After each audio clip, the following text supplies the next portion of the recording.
రాజధాని గ్రామాల్లో ప్రశాంతంగా ఉండే రైతుల్ని ఇబ్బంది పెట్టే విధంగా గతంలో వాళ్ళ అధికారంలో ఉన్నప్పుడు రాజధాని 2019లో ఇదే రాజధాని అని చెప్పారు. అప్పుడు రైతులందరూ స్వచ్ఛందంగా భూములు ఇచ్చారు. మళ్ళీ ఇప్పుడు 5 సంవత్సరాలు మీ గవర్నమెంట్ ఉన్నప్పుడు రాజధాని కాదు శ్మశానం అన్నారు, 3 రాజధానులు అన్నారు, ఇప్పుడు మావిగన్ అంటున్నారు.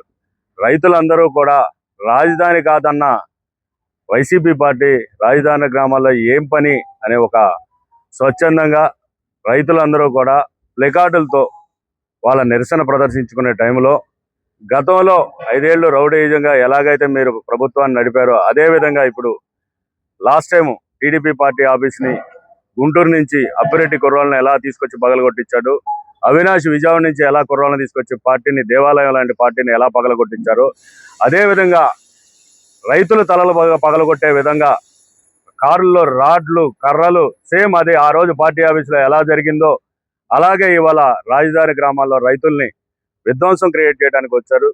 5 ఏళ్ళు ఎలాగైతే శాంతి మార్గంలో పాదయాత్ర చేసాం, రైతులు అందరం కలిసి గుళ్ళకి యాత్ర చేసాం, న్యాయస్థానం టు దేవస్థానం ఎలా ప్రశాంతంగా చేసామో ఇవాళ కూడా మా నినాదం 85% ఇచ్చిన రైతులందరం కలిసి ప్లెకార్డులతో వైసీపీ పార్టీకి మా భావన చెప్పదలుచుకొని రోడ్ల మీదకి వస్తే మమ్మల్ని కార్లు రాడ్లతో కార్లలో 100 కార్లు పెట్టి జనాలని రౌడీలను తీసుకొచ్చి విజయవాడ గుంటూరు నుంచి తీసుకొచ్చి రాళ్లు ఇసురు కొట్టారు, కర్రలతో ఎగబడ్డారు. ఆడపిల్లలని కూడా చూడకుండా చేతులు మెలదిప్పేసి కొట్టారు. పోలీసు వారి మాట గౌరవించి మేమందరం ఆగి గో బ్యాక్ వైసీపీ అనే నినాదాలతో మేము నుంచునుంటే వాళ్ళు సేమ్ గొడ్డల పార్టీ ఏదైతే చేయదలుచుకుందో చేసింది. ఆ క్రమంలో కానిస్టేబుల్కి తలబగలటం, అది కూడా మా మీద మేమేదో చేసామని ప్రచారం, ఎప్పుడు అంతే వాళ్ళు చేసేది మా మీద ప్రచారం చేయడం.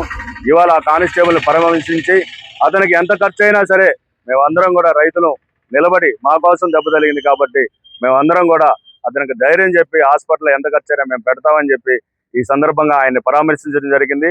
వైసీపీ పార్టీకి ఒకటే హెచ్చరించి చెప్తున్నాం, రాజధాని గ్రామాల్లో 10% ఇవ్వన రైతులకు కూడా ఇప్పుడున్న ప్రభుత్వం గ్రామ సభలు పెట్టి మీకు ఏం కావాలి ఎలా కావాలని చెప్పి ప్రతి నెల గ్రామ సభలు పెట్టి వాళ్ళని శాంతియుతంగా పరిష్కరించే విధంగా ప్రభుత్వం చూస్తుంది. కానీ ఇచ్చిన 85% గురించి నువ్వు పట్టించుకోకుండా ఎవరో నీ పార్టీ కార్యకర్తలను నలుగురు ఎండబెట్టుకొని ఇవాళ నువ్వు వచ్చినా కానీ ఉండవెల్లి పెనమాకలో నీ ఎంపట ఉన్నది విజయవాడ గుంటూరు రౌడీలే తప్ప ఎవరైనా పెనమాక ఉండవెల్లి రైతులను నువ్వు చూపించగలవా? ఎందుకు మా మీద రాజధాని మీద నీకు అంత కక్ష? ఆంధ్ర రాష్ట్రం మీద ఎందుకు కక్ష? నేను ఇప్పుడే చెప్తున్నాము, ఇక రాజధాని ప్రాంతంలో ఉన్న రైతులు మీ పార్టీని కానీ మీ పార్టీ నాయకులు కానీ రాజధాని గ్రామంలో తిరగనివి అని హెచ్చరిస్తున్నాం. జై అమరావతి. అమరావతి సర్వేగంగా అభివృద్ధి చెందుతూ ఉంటే చూడలేని ప్రతిపక్షంలో ఉన్న పార్టీ మన వైకాపా అంటే గత 19-24 మధ్య చూసాం ఏ విధంగా అయితే అమరావతి రైతులను ఇబ్బంది పెట్టిందో, అమరావతిని అడయారు అని శ్మశానం అని పూర్తి స్థాయిలో పడక ఎత్తుతున్న తీరులో ఈరోజు అమరావతిని కూడా మళ్ళీ ఇంకో రకంగా ఇక్కడ రైతులని ఏదో ఒక రకంగా వాళ్ళని బాధ పెట్టాలని కానీ హింసించాలని కానీ ఈరోజు వాళ్ళందరూ రావటం, ఆ పరిణామ క్రమంలో ఈరోజు వాళ్ళు కవింపు చర్యలు చేపట్టి ఒక కానిస్టేబుల్ కూడా గాయపడటం జరిగింది. ఆ కానిస్టేబుల్ని మామూలుగా ఈరోజు మణిపాల్ ఆసుపత్రిలో చికిత్స పొందుతూ ఉన్నారు. అతన్ని మేమందరం కూడా వచ్చి పరామర్శించి అతనికి వైద్యానికి అయ్యే ఖర్చులు పూర్తిగా మేమే భరిస్తామని చెప్పి కూడా తెలియజెప్పడం జరిగింది. వైద్యులకు కూడా అతను జాగ్రత్త చూసుకోమని కూడా చెప్పడం జరిగింది. ఇక ఈ కూటమి ప్రభుత్వంలో సర్వేగా అభివృద్ధి చెందో అమరావతిని చూసి ఓరవలేని వైకాపా నాయకులకి ఒకటే ప్రశ్న వేస్తూ ఉన్నాం. గతంలో మీరు మరి ఈ అమరావతి ఎడారి శ్మశానం అన్నారు, మరి ఇప్పుడు వస్తూ ఉన్నారు అంటే అమరావతి ప్రాంతం అభివృద్ధి చెందో మీరు ఒప్పుకున్నట్టేనా? అంటే గతంలో మీరు చెప్పినవన్నీ కల్పితాలు అబద్ధాలని మీరు చెబుతున్నట్టేనా?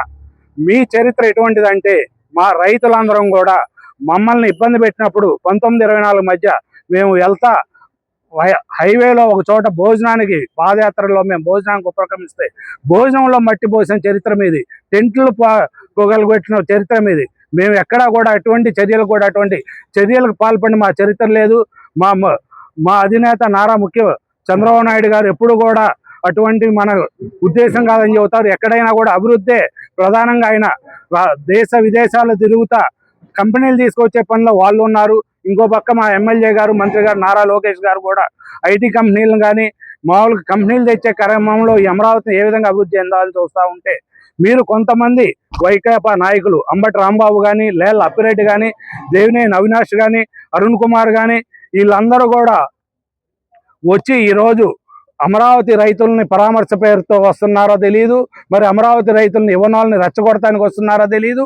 దేనికోసం మీరు వస్తూ ఉన్నారు? మీరు నిజంగా అమరావతి రైతుల్ని యువనాలని మీరు కలిసే క్రమంలో వచ్చేటట్టుంటే మీరు ముందే ప్రకటించాల్సింది, ఈ సమయానికి ఈ గ్రామంకి వస్తున్నాను. మీరు ఎక్కడా ప్రకటించకుండా మరి మీరు ఎందుకు వచ్చారు ఈరోజు అంటే రెచ్చగొడటానికి వస్తూ ఉన్నారు కదా. మీరు కవింపు చర్యలను చేపడటంతో మా వాళ్ళు శాంతియుతంగా ఇక్కడ మామూలుగా మీకు ఏం హక్కు ఉంది, మీరు గో బ్యాక్ అని చెప్పే వాళ్ళు ప్లాకార్డులు పెట్టుకొని నిరసన తెలియజేస్తూ ఉంటే మీతో పాటు వచ్చిన వాళ్ళందరూ కూడా గుండాలు రెచ్చగొడటం, వాళ్ళని మా వాళ్ళు అడ్డుకోవటం, ఆ క్రమంలోనే ఈ దురదృష్టకరణ పోలీసు గాయపడటం జరిగింది. ఇటువంటి ఘటన పునరావృతం కాకూడదంటే మీ నాయకుడు చెప్పండి, అమరావతి ఉంటేనే మన ఆంధ్రప్రదేశ్ అభివృద్ధి చెందిద్ది.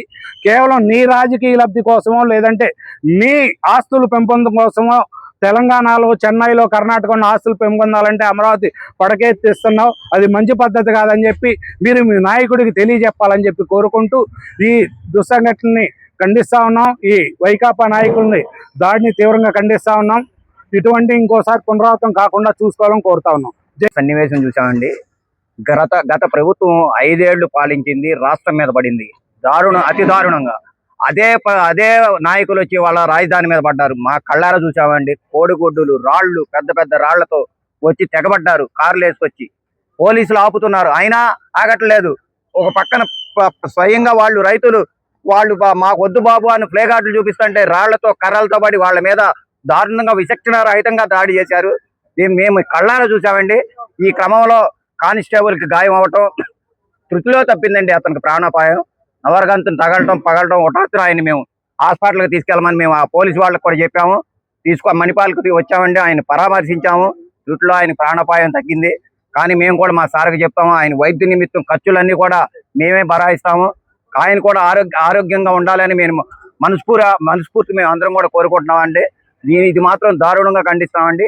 ఇటువంటి ఇంకొకసారి జరగకూడదని మా పార్టీ తరఫున కూడా మేము అందరం కూడా చెబుతున్నామండి. ఉత్సాహంగా పెట్టుబడులతో ముందుకు తరుణంలో ఈ పేటీఎం బ్యాచ్ ఎవరైతే పేరు నాని, మన దేవినేని అవినాష్, ఎల్ల అప్పిరెడ్డి, నారాయణ స్వామి, తర్వాత అంబటి రాంబాబు వీళ్ళందరూ మూకమ్మడిగా రాజధాని మీద దాడి చేయడానికి వాళ్ళ 20-30 కార్లు వేసుకుని రౌడీలు తీసుకుని రాజధానిలో వాళ్ళు పర్యటించడానికి వచ్చారండి.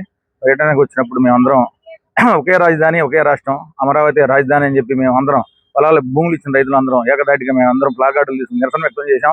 మేము ఏదైతే వాళ్ళని అడుగుతున్నామంటే, ఒకప్పుడు మీరు అధికారంలో ఉన్నప్పుడు 3 రాజధానులు అన్నారు, అధికారం పోయిన తర్వాత మావిగాని అన్నారు. అంటే మీకు ఒక స్టాండ్ లేదా రాజధాని మీద? ఈ రాష్ట్రాన్ని ఏం చేద్దాం అనుకుంటున్నారు?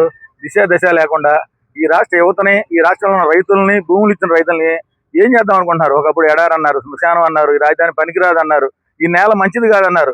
అంటే అనేక రకాలుగా మీరు విధ్వంసాన్ని సృష్టించి గతంలో రాజధాని రైతులు ఏదైతే ఈ రాజధాని కోసం పోరాటం చేసి ప్రతి గ్రామంలో టెంట్లు వేసి నిరాహార దీక్షలు చేసి మహిళలందరూ ఒకే మాట మీద రాజధాని రైతులందరూ అనేక రకాలుగా గుళ్ళకి వెళ్తాం, గోపురాలకు వెళ్తాం, న్యాయస్థానాలకు వెళ్తే వాళ్ళని అనేక రకాలుగా ఇబ్బందులు పెట్టి మీరు బూటకాలతో తంతం ఏంటి, వాళ్ళని నానా రకాల హింసలు పెట్టి సోషల్ మీడియాలో అనేక రకాలుగా మీరు వాళ్ళని ఇబ్బంది పెట్టి రాజధానిని అగమ్యగోచరంగా తయారు చేసిన మీ నాయకులకి మీరు ఒక్కసారి పునరాలోచించుకోవాలి. మీకు మైండ్ సరిగ్గా మెదడు పనిచేస్తుందా లేదా?